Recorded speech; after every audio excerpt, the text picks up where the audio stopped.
Atheist Nomads, episode 176, news for December 8, 2016. The podcast you're about to listen to includes cursing and talking about hoo-haws. Please be advised.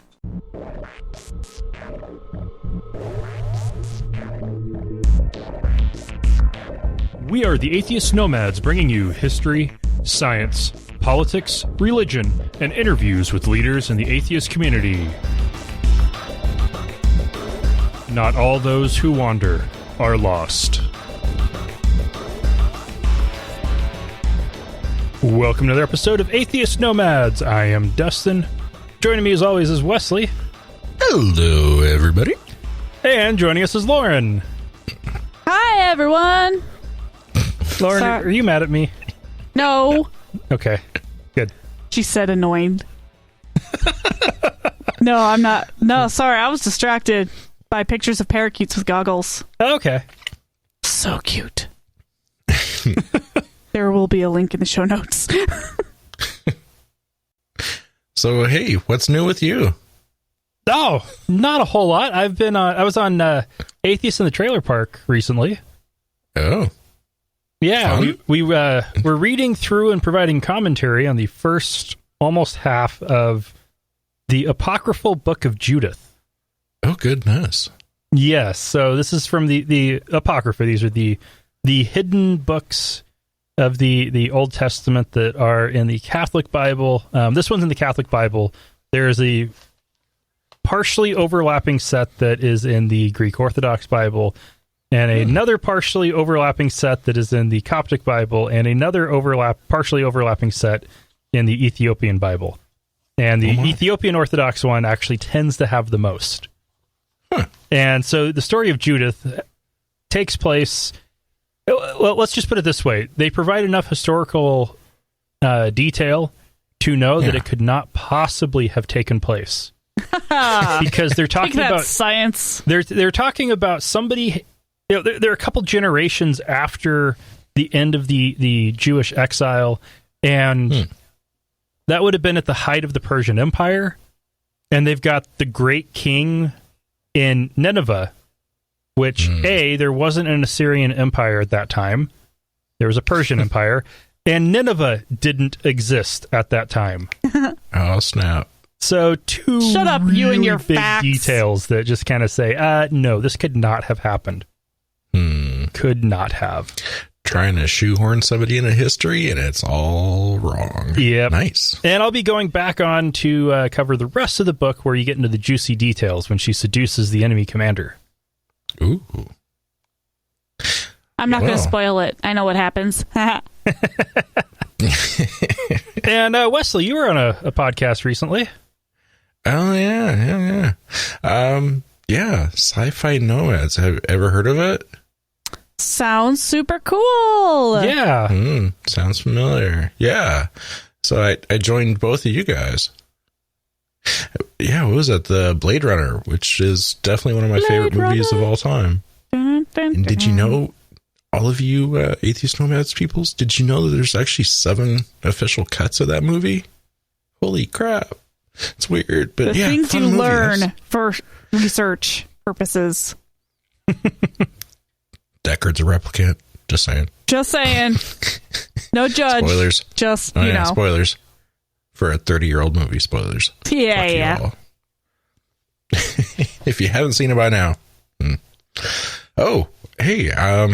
So I've been on a hardware tech website since like 2000, Hard OCP, and I just won a drawing. Ooh. What? Nice. Yeah. Cool. I won a 1,000-watt, a kilowatt power supply from Corsair. Awesome. It's only one of 100. It's all pretty and shiny and white. Did you not open it? Yeah. Because, you have to keep it mint in box. I don't know. I was kind of considering that. Yeah. It's cool. That's it's awesome. All modular. I can't wait to see it. Very nice. Very nice. Congratulations on your win. Yay. All right. Let's go ahead and move on to Dustin Off the Degree. This time we're going to talk about thought crimes because it's relevant to the first news story. That totally reminds me that we need to watch Minority Report. Yes. Oh, no. Which I saw in the theater 2 weeks after it opened. And then a month later, I saw it on opening weekend in the theater. Yes. Nice. Yeah. Crossing the Atlantic and not wanting to go to the pub because I was an 18-year-old teetotaling Adventist.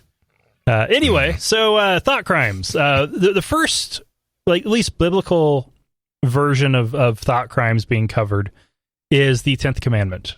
And that's the one that you should not covet. It's because you look at all the other commandments and it's all about, okay, you've got the crazy jealous God, verse 3, and then everything else has to do with actions. Even the Sabbath commandment is don't do work. So it's telling you not to do something. Honoring your father and mother, that's talking about actions. Not stealing, not committing adultery, all that is about actions. Then you get to the 10th commandment. Don't covet. Which, not gonna happen. Yeah, we can't kind of not. The basis of capitalism, especially in a capitalist society, you cannot not. Like, why would you? My phone works perfectly. Why would I buy another one? His phone looks great. Why wouldn't I just buy that one if I can't steal it?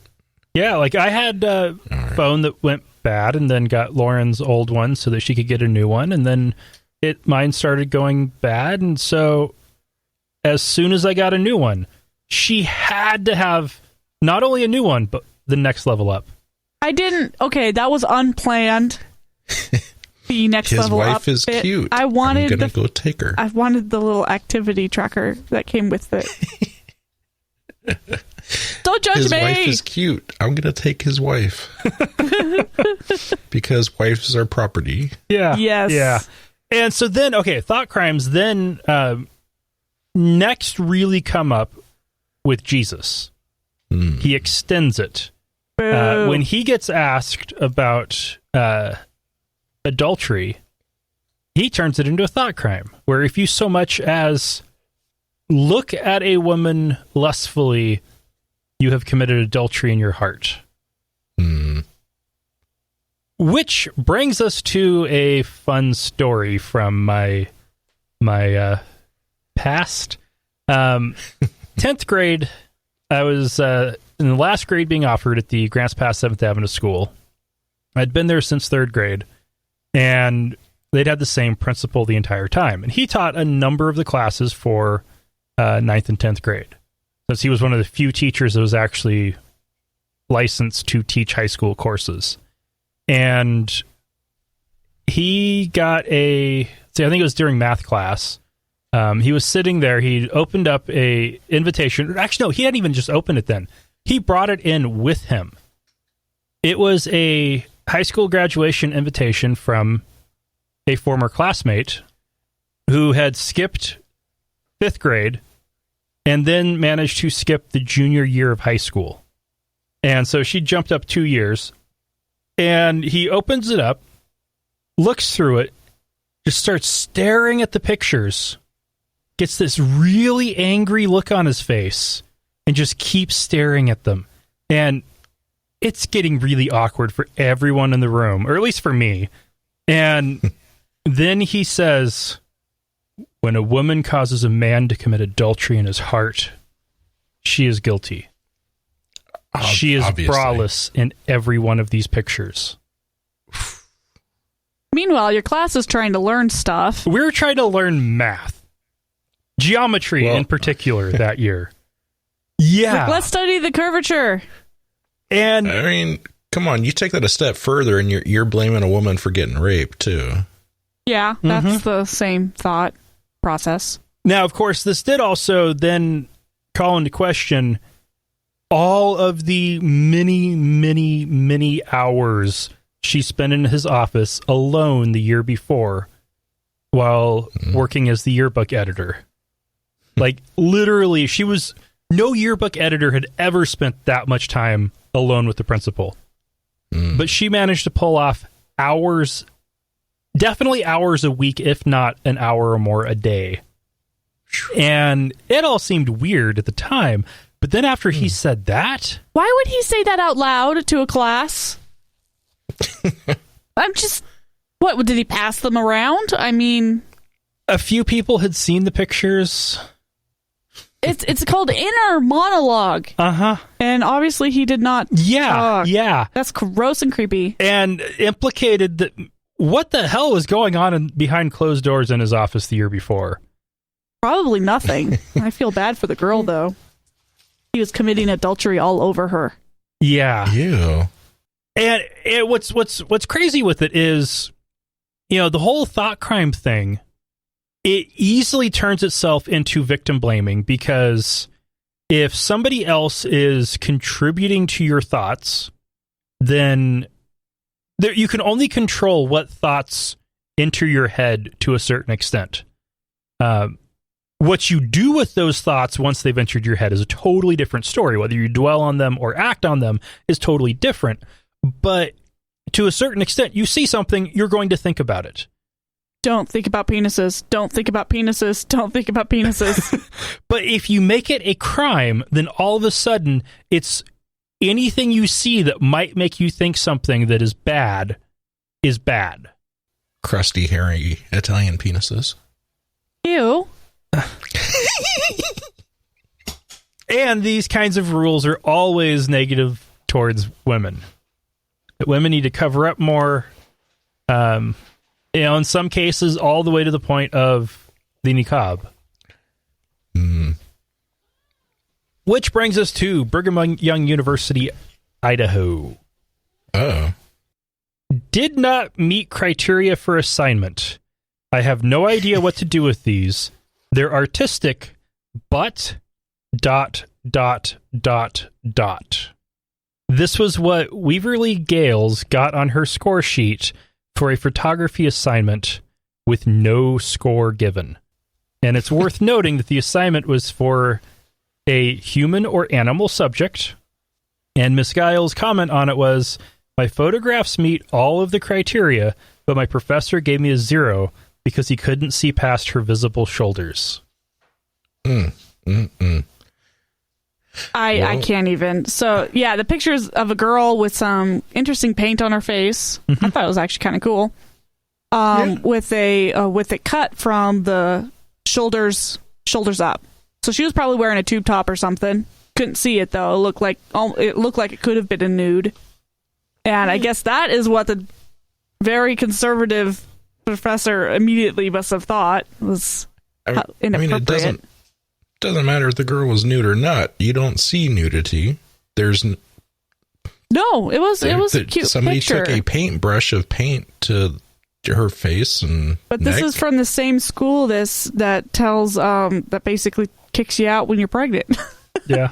Well, and the like, if you look at the actual criteria for the assignment, and the link in the show notes, well, it actually goes to that page, the picture. Nowhere does it say that the school's dress code must be followed in the picture. But the teacher's excuse for not giving it a score and for how it didn't meet the criteria is that the school's dress code wasn't followed. Yeah, and it's a really basic assignment. It's, rule of thirds, correct exposure, in focus. And this is a basic photography assignment. And he's like, did not meet criteria, do not know what to do with these. Sir? ... Yeah, it's just... Well, obviously that ... means that, he didn't know if he was supposed to grade them or masturbate to them. Mm-hmm. He was committing adultery in his mind, therefore she is guilty. Yeah, anyway, that's BS, and it's a stupid school, and people shouldn't go there. And that teacher, oh man, that guy needs, he just needs a slap. No. Yeah. Slap upside the head. Yeah. I mean, the pictures are okay for a first-year student. Yeah. They're fine. I don't really see a problem. Well, we wouldn't. We don't see a problem with the human body. He obviously thinks that there is something wrong. Anyway. personally, I'm sorry, but I'm grading these pictures. That second one, the shower, I would have had find the way for the girl to stand really still and then have the water have a longer exposure so the water was like streaming instead of frozen. That would have been kind of cool. Very nice. All right, so we've covered one domestic story, and the next several are going to be foreign after the break. Atheist Nomads is proudly brought to you by Archway Hosting. Check out their low-price, full-featured hosting solutions at archwayhosting.com. That's ARCHWAY hosting.com. Hey, we're also brought to you by listeners just like you. Find out how you can become a patron at patreon.com/atheist nomads. That's patreon.com/atheist nomads. Yeah, and foreign kind of sounded a bit pejorative when I said it. What I mean was that we've been way too Americentric lately. Americentric, I love it. Yeah. United States based. Been very focused on all of the bullshit we've been dealing with in our politics.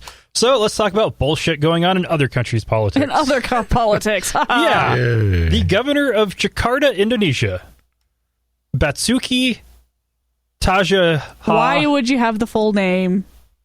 Purnama. All right. Because I thought I could do a pretty decent job. He is a Christian and running for re-election, so he's already serving as the governor, but is up for re-election in February.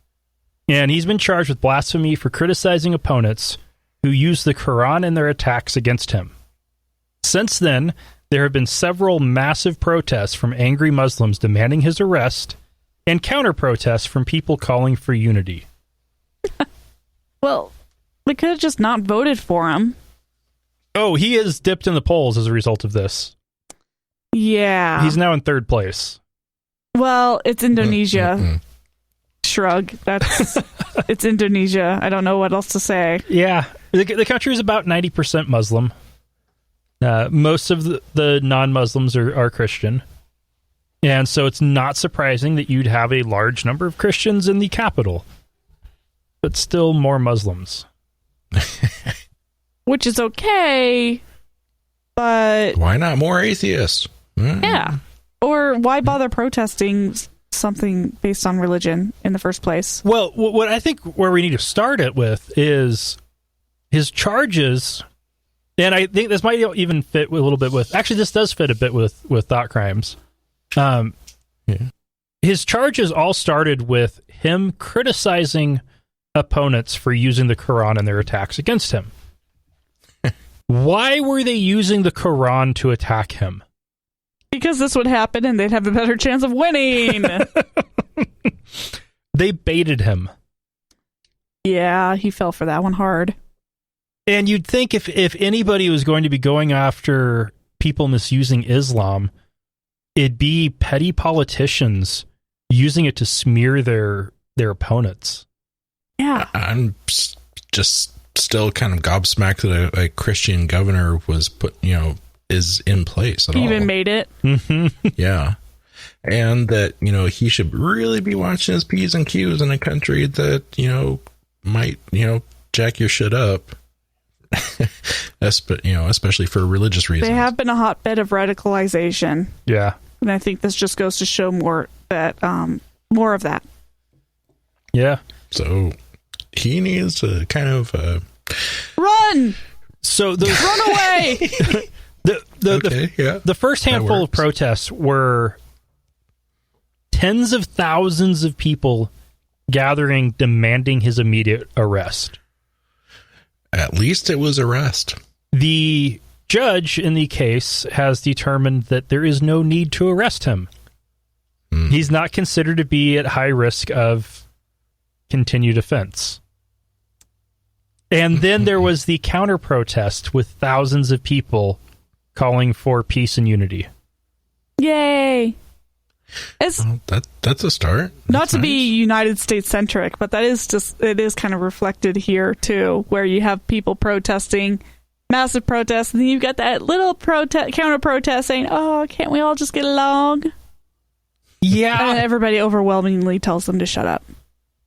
But our little counter protests don't reach into the tens of thousands. No, they don't. And the French town of Publier, maybe? Yes, totally. Puble. They erected a statue of the Virgin Mary in a park overlooking Lake Geneva in 2011. And this was all done with public funds. Since France has strict rules on the separation of church and state, a court has now ordered that the statue be removed within 3 months. So the town is now looking for private property that it can be moved to. And in response, Mayor Jacques Cloisterman tweeted, "I think I have an open mind, but I can't stand this new tyranny." While they are finding a spot of private land that they could put Mary on, I think that Mr. Mayor there ought to pay the bill that that it took to create the statue in the first place. Yeah. Yeah. That's fair enough. You can keep it on your property if you pay for it. Well, I think that the city should, one, move it, on private property, sure, but the city should be refunded that amount that it took to build the damn statue. No, I say punish the city for doing it in the first place. Well, that's what's going to happen if they don't move it. That's stupid. What were they expecting to happen? Why did this get approved in the first place? It's cool to hear that France has laws kind of like ours. Yeah. It would be awesome if, they were, enforced and regularly. That would be nice too, in both countries. Yeah. Someday. Yeah, the city will be fined €100 a day if they fail to meet the deadline. Oh, the mayor should be paying that. Yeah, definitely. Uh-huh. Oh, yeah, he should. Tyranny. Please, I'll show you tyranny. New tyranny. Yeah. We're seriously talking about white people problems here. Yeah, we really are, but white Christians who are so concerned about making sure that they are free to force their religion on everyone else. And anybody trying to stop them is a tyrant. Or Satanist. Obviously. Amen. All right, now for a fun one. A big one? What? Fun one. A big one? What? Walter Magaya is a pastor in Zimbabwe who recently called on the women in his congregation to help heal their husbands who are afflicted with small penises. And the cure is miracle cucumbers. It's always about the cucumbers. All the women would have to do is buy the blessed cucumber that matches the size they wish their husbands' dicks were. And then by the grace of God, the men would then be healed and their dicks would grow just as big as the gourd. You know what happened is this pastor planted a garden and he ended up with way too many cucumbers. And he's like, God, what am I going to do? The neighbors are getting pissed off that I keep dropping them off at their doorstep. People at work won't take them. He is actually a very successful farmer in his area. Well, I'm sure he is. Well, no. Unfortunately, I posted this story on my Facebook page a couple days ago, and one dear friend of mine pointed out he couldn't really find anything to back this up, but then I started doing some digging myself. I was like, well, you can find both ways on this story, but there is also rape allegations against this pastor. So take that for what you will. Oh, Zimbabwe. Not looking good. Yeah. And okay, so what's also kind of hilarious is you look at the pictures of the cucumbers in these women's hands. They are not small. No. Which is ridiculous as a woman. It's just like there's okay sizes and then there's too big. And some of these pictures it's like, no, that's too big. Yeah. So it definitely my assumption here would be that he simultaneously guilted all of the women while shaming and emasculating all of the men in his congregation. Because you look at this picture and every woman is holding a cucumber.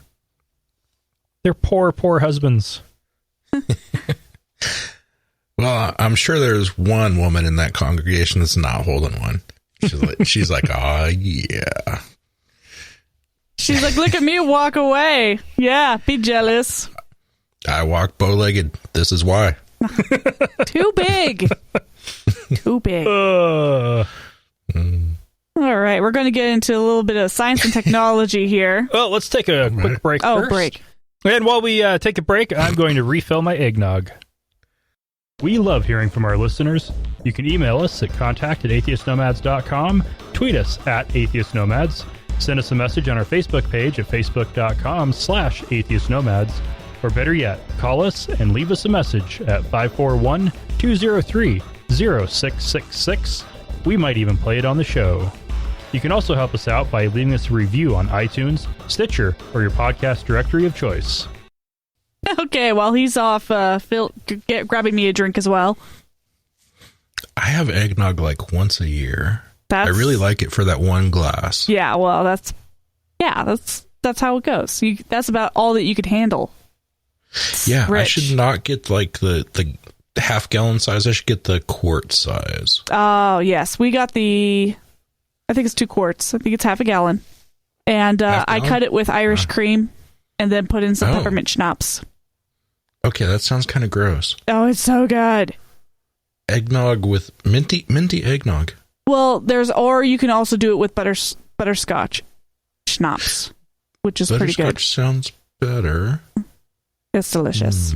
Anyway, there is a robot out now. Well, that has just been developed anyway. That goes by the name of Saltos, Saltos. I'm not going to go into the whole name because it's ridiculously long. But this adorable little robot can not only jump 3 feet into the air, mind you, it's only about the size of a human hand, but it can also jump off walls to make itself go higher, parkour style. Fucking A. Is based off the adorable bush baby, a marsupial known to make tremendous jumps from tree limb to tree limb. And if you have to look up pictures of bush babies because they're adorable, and this little robot is adorable. It looks kind of like a AT-AT that can jump really high. In other foreign news, Chancellor Merkel of Germany has called for the banning of full-face veils, targeting the increasing population of Muslim refugees. Full veiling is not appropriate here. It should be banned wherever it is legally possible, she said. Belonging to the Christian Democratic Union, Merkel just won an unopposed election with over 89% of the vote on Tuesday. Holy shit. Yeah, so Germany is definitely leaning more and more, how they say, alt-right. Right. No, never. Alt-right. Okay, that's cute. Ooh. That's Alex Jules is who that's from. Oh, the peppermint is delicious, by the way. Carry on, Wesley. I just can never call them alt-right anymore. I just call them neo-Nazis or racist. Yeah. And it kind of looks like she's doing a Sig Heil in that picture, just saying. Just saying. Germany, you're not looking so good.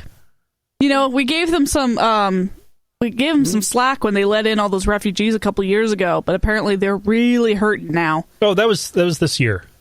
Oh, was that only this year? That was only a few months ago. And then they turn around and say, yeah, actually, you're going to have to act German if you're going to be here. It's like, well, yeah. But we're refugees. You know, they're making advances. Maybe, she could be the female Hitler. So advances. First female Hitler. Woo! Yay. Oh, that's terrible.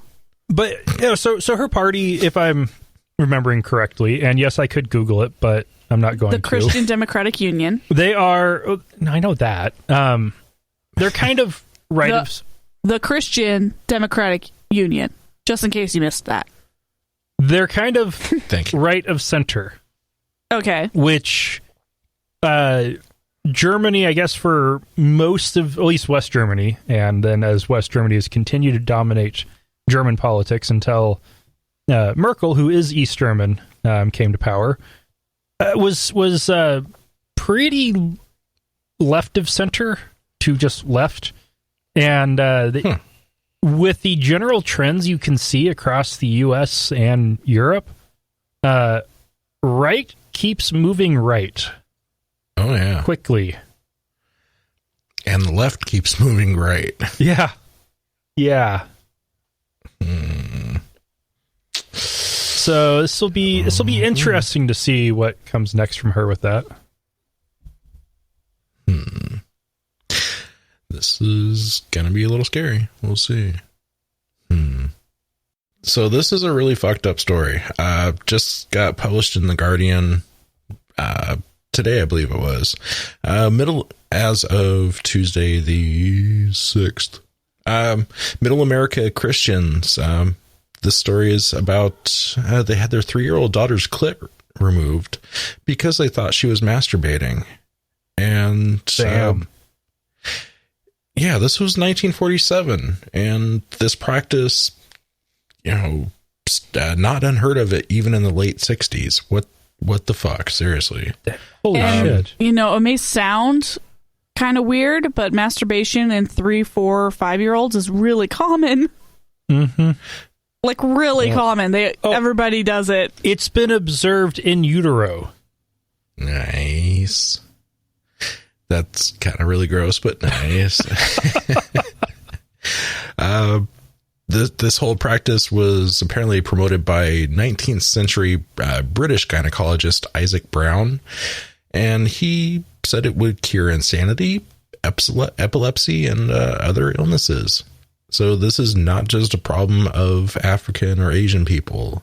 This is like fucking milquetoast, white bread, middle American people too. And there is a chance that somebody that had their clitoris removed that's like fucking in your family is still alive. Yeah, it all goes back to, if you go back to the 18th century, and they traced every ailment of women's to hysteria. It's hysterical, migraines, hysterical, whatever. And hysteria was very much a gendered illness. And so one of the ways to cure it is to get rid of the clit. I prefer the opposite technique of having the doctor come in and masturbate the woman. Which is what we're starting to do around the 1950s. Well, they were doing that in the 1850s. Earlier than that. Oh, okay, yeah.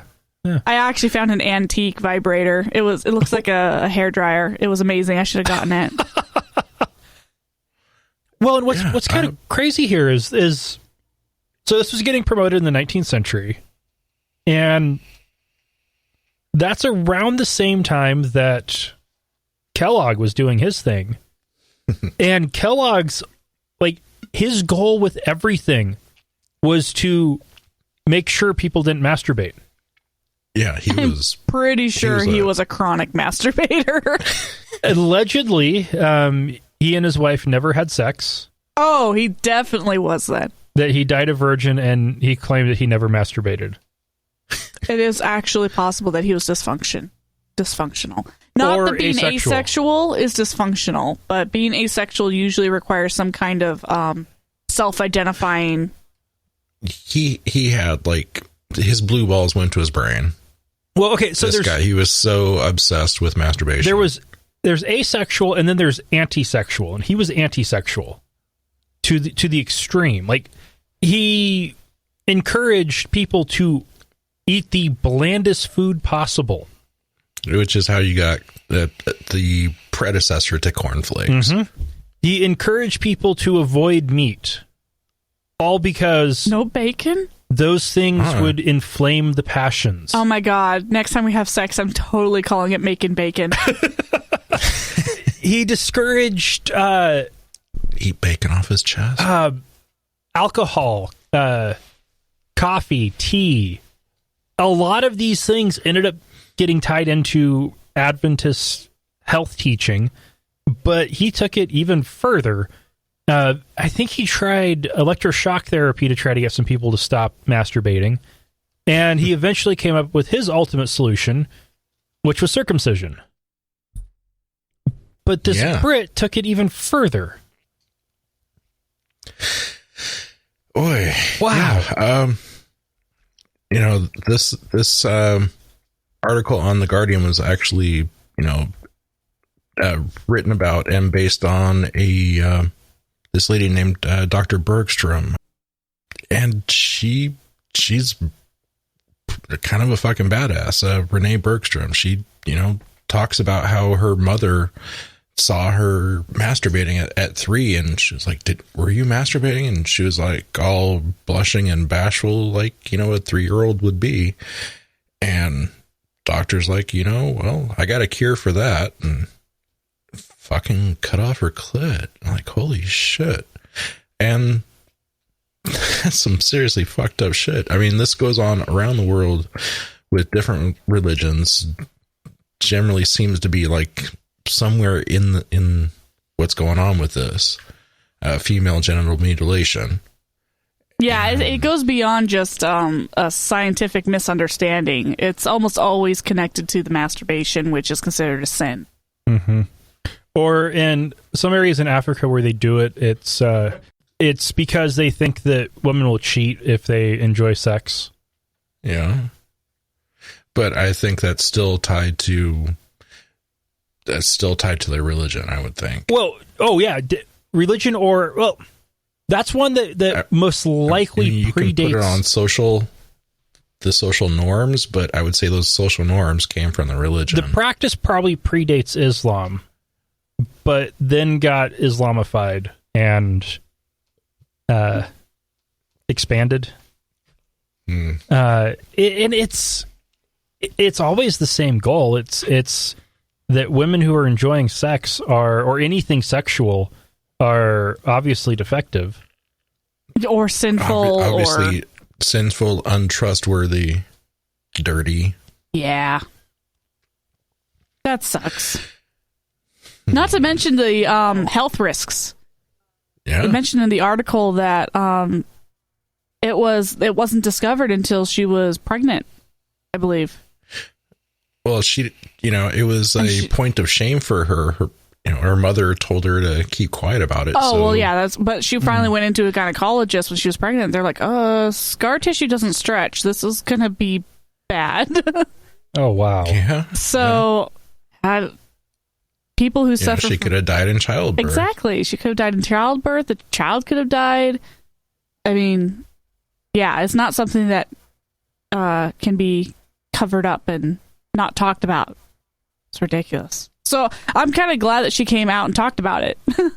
Because, yeah, this was in freaking America. Insane. Yeah, and I'd never heard about this happening here. Yeah. So, if you're on the Twitters, look for hashtag Stop Global FMG. This is a worthwhile shit to be a part of. There's also a documentary that there's an excerpt on the link that you'll see on the Guardian article. A documentary by John Chua, The Cut, Exposing FMG Worldwide. So, interesting. Terrifying. Yeah, The Cut. Yeah. It's pretty fucking sick. I mean, there's a few seconds of a picture in the video with some voiceover on it, but it actually shows like the medical textbook on how to do it. Oh, wow. How to remove a woman's clitoris, and it's kind of stomach turning. Yeah, and there's no such thing as circumcision for women, or it's always referred to as genital mutilation. And it should be that way for male circumcision. There is one form of female genital mutilation that can be called circumcision, and that's when they are clipping the tip of the clitoral hood. So they're not actually doing anything to the clitoris, but the hood. They can call it whatever they want, but that's still classified as genital mutilation under the because DSM. Western culture has decided that, and rightfully so, that you cannot do that to women. Yeah. And don't think that they should do it to men either. It's my personal opinion. Yep. Oh, yep. I would take it even further than that. I think every child has a right to full bodily integrity until reaching an appropriate age to be able to make self-determination.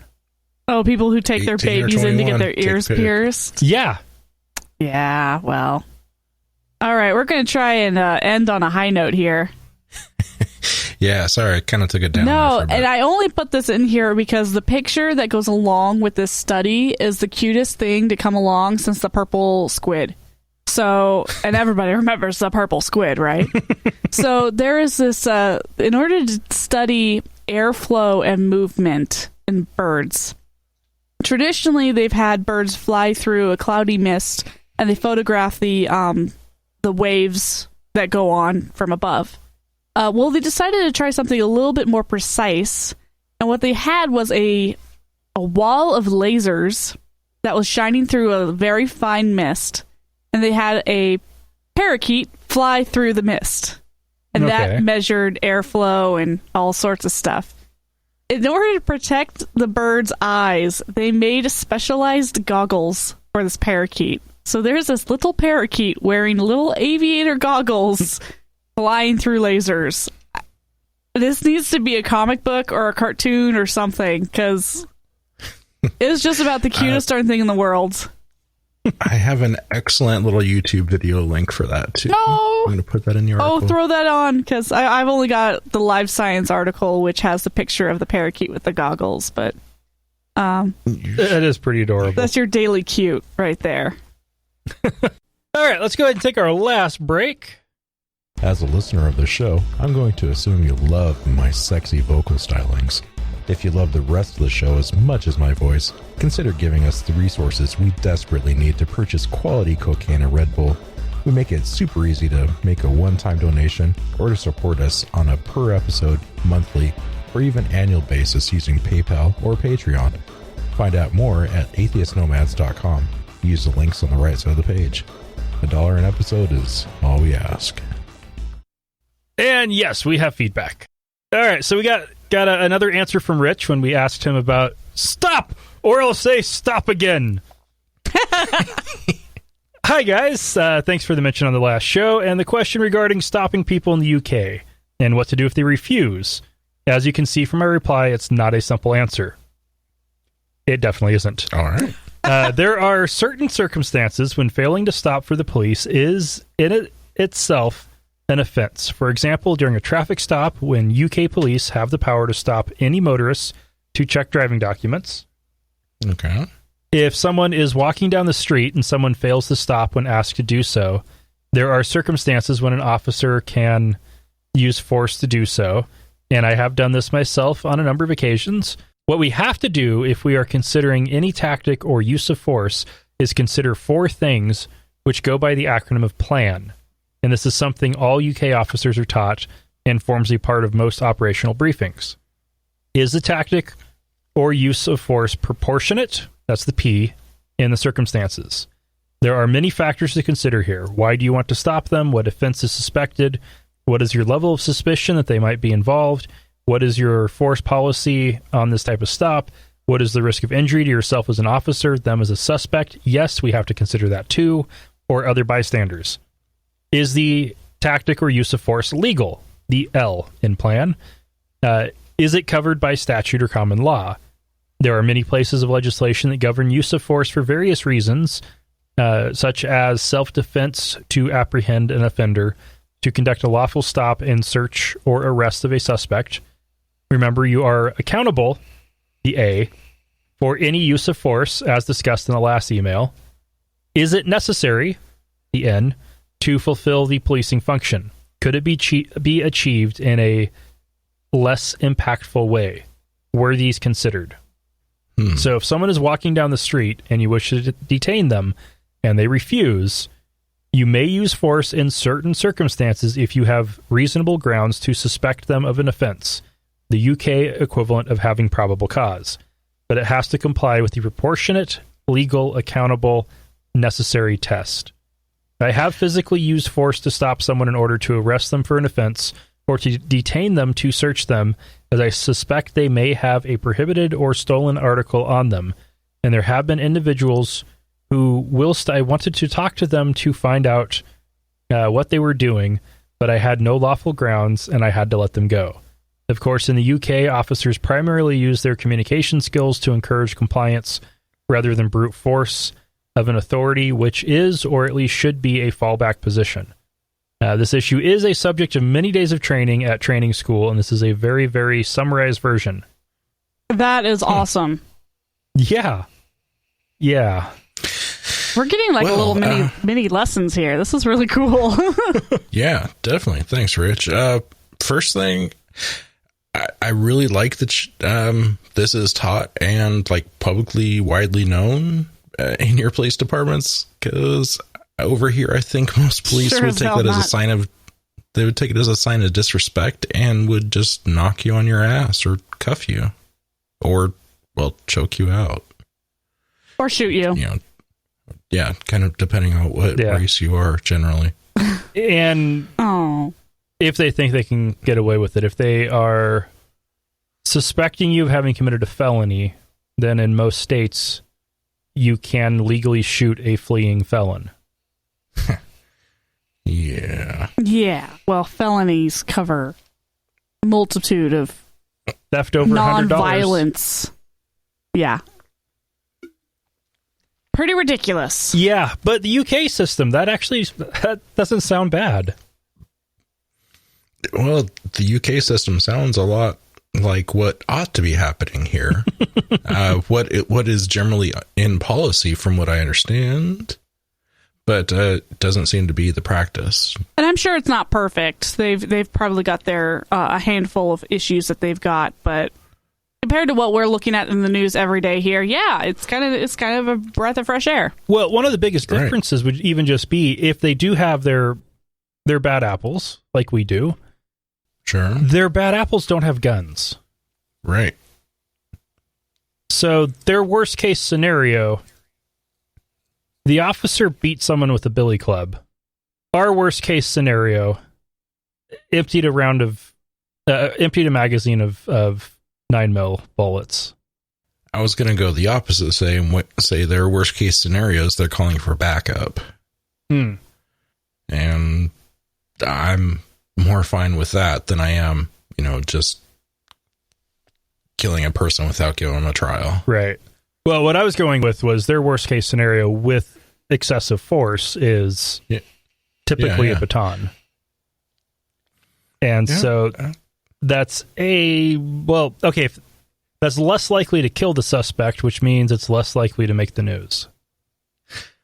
Well, the way I've seen it is, generally police officers here have a pistol sidearm on their person, and generally a shotgun inside the car, and or perhaps something way stronger like an AR in their trunk. Yeah, there's been a move in... You don't need that. There's been a move in recent years to replace the shotguns with beanbag guns and net guns and M16s. Not good. Don't like it. The logic with it is you can more accurately hit the person you're trying to shoot and less likely to hit innocent bystanders. How about not be fucking Judge Dredd and, be jerk, Oh, shoot. That would be good for sci-fi nomads. Yeah. You need to watch them both then. Oh, absolutely. The first one's horrible. The second one's but it's so much fun to go through. As bad. Oh, it's so funny. Stallone with blue eyes. It's just weird. Oh God! Now it's on Netflix. Yes. Yeah. I put Meredith through it. She was tortured. In the patron part last week, we asked for some feedback on what patrons would like. Lauren suggested a puppy feed. And we have gotten two messages in favor of that. You're my peeps. Yeah. Now you need fucking puppies. What are you going to do now, bitches? We have a perma puppy. All right. So now we're going to open this up to everybody else. We are preparing for a Patreon relaunch. And what would make all of our non-patrons more likely to become patrons?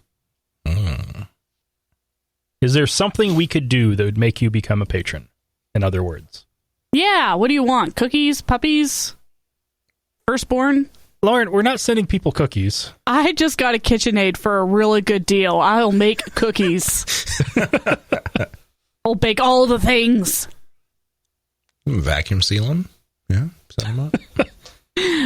All right. Well, on that just kidding, note, no cookies. We don't have any new patrons. I'm in Washington State. I can send you weed. That's illegal. That's Right, very I'm told illegal. That's illegal. You can't send it through the federal mail. I'm told that's illegal. Very, very. I'm told that's illegal. Try it with a mule. I hear they are very they're very good about that. Pack mules might be a little suspicious, but yeah, the more modern style. Yeah. It might take a while for that mule to get there. And we'll have to train it, like a carrier pigeon, but it will get there. Oh, the carrier mule. Wait, that's kind of redundant. It will be awfully cute. Oh, it will be a pony. Oh my god. I'll put a little hat on it. Aww. All right. Well, anyway, remember that not all those who wander are lost. Yay. Thank you for listening to another episode of Atheist Nomads. You can find show notes and contact information at atheistnomads.com. Follow us on Twitter at Atheist Nomads and like us on Facebook at facebook.com/Atheist Nomads. Please subscribe to the show in iTunes, Stitcher, or your podcatcher of choice. And while you're there, feel free to leave us a review. Theme music is courtesy of Sturdy Fred. Until next time, this has been the Atheist Nomads.